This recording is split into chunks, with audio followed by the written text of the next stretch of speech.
Então, nós teríamos uma pergunta que eu acredito que vai ajudar a muitos.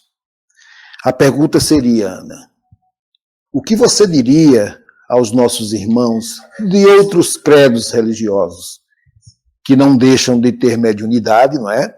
E que têm medo quando se deparam com os fenômenos?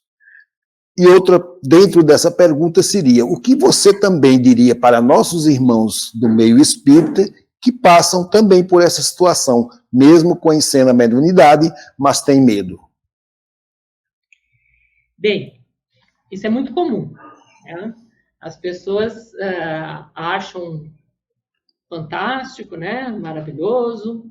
Algumas, né, querem muito ver, tá? Tem um anseio por ver fenômenos, mas quando acontece com elas, dá medo. Tá? O que eu costumo dizer? Tá? Conheça. Se você já passou por uma experiência mediúnica, e vou dizer assim, ó, a experiência mediúnica é aquela que não deixa dúvida. Ela, como seja hoje, amanhã ou mais adiante, em algum momento, ela traz comprovação. Tá?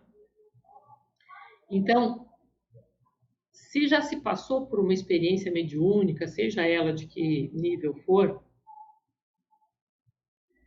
o que precisa ser feito? Conhecer, estudar. Tá? Porque o fenômeno em si, a mediunidade, ela não necessita, né? Como você bem colocou, a mediunidade não é patrimônio exclusivo dos espíritos, de jeito nenhum. Tá? Existem médiums que, inclusive, são ateus, não precisa nem ser de outro credo, pode não acreditar em nada.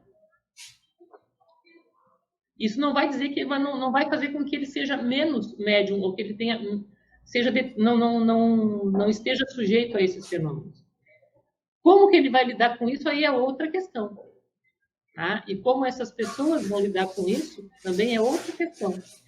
E muitas vezes, né, esses fenômenos justamente acontecem para chamar a atenção dessas pessoas ou que não creem ou que creem demais, para que existe algo além e que precisa ser conhecido e precisa ser estudado. O medo, ele nasce sempre do desconhecido. Eu tenho medo daquilo que eu não conheço. Então, o caminho para se superar o medo é conhecer. Tá? Ninguém precisa se tornar espírita por conhecer o que diz Kardec sobre mediunidade, mas eu recomendo muito. Leia o livro dos espíritos e depois leia o livro dos médiuns, exatamente nessa ordem, porque eles são sequência. Né? Então, para ser bem entendido o livro dos médiuns, precisa antes que se leia o livro dos espíritos.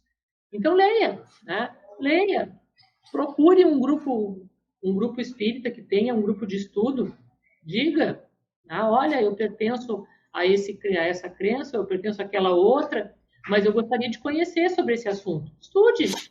Né? Não é porque você vai participar de um grupo de estudo numa instituição espírita que você vai ter que ser espírita e trabalhar nela. Não, foi em busca de conhecimento. Ok. Né? Então, primeira coisa que eu digo, conheça. Né?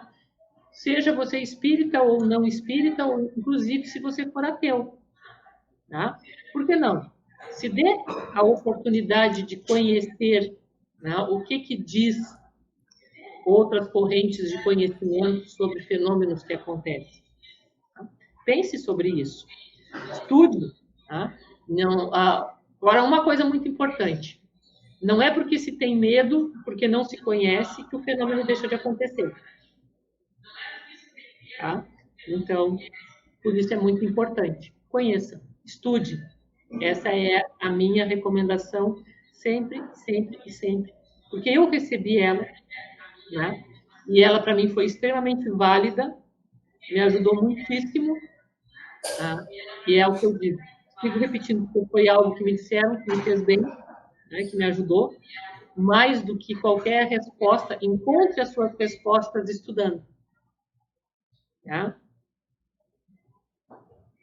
Então, E nós percebemos, Ana, que existe, digamos assim, uma preguiça por parte dos próprios espíritas, porque nossa literatura é muito vasta, não é? Riquíssima em lições, em ensinamentos, não só oriundos do Kardec lá na codificação, mas de outros espíritos que são fantásticos, como os ensinamentos, André Luiz, Bezerra de Menezes, Manuel Filomeno de Miranda e tantos outros, né? Joana de Anjos, não é?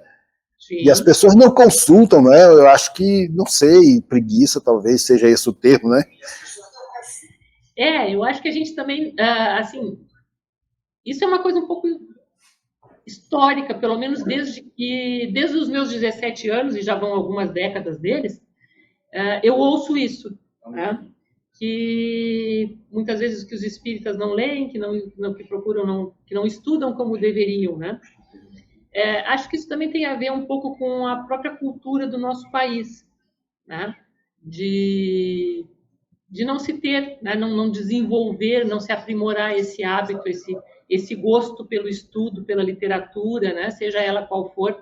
E atualmente, com a função da internet, de textos rápidos, é cada vez mais superficial, né? As pessoas acabam tendo muita informação, às vezes totalmente inútil, e zero de formação. Tá? É verdade. Então, a gente precisa ter noção, né, que eu não estou me excluindo, eu também uso muito e leio muito desses textos rápidos da internet, de várias coisas, mas isto é informação, isto não é formação. Né? Para que seja formação, daí eu tenho que procurar num local específico, né, numa coisa. Mas as pessoas querem o quê? Um texto de 7, 8 linhas ou um vídeo de 3 minutos. Não, é impossível se transmitir conhecimento, né? Eu passo uma ideia, uma informação, mas isso não é formação. E se não tem formação, pode acontecer muita coisa. E até porque as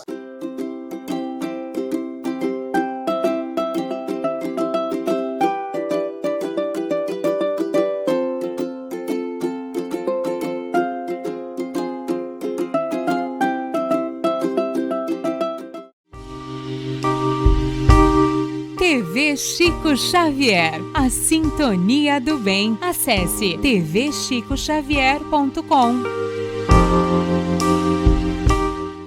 E nestas voltas eu vou cantando a canção tão feliz que diz: ai lili, ai lô.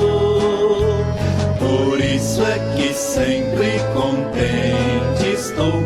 Ai lili,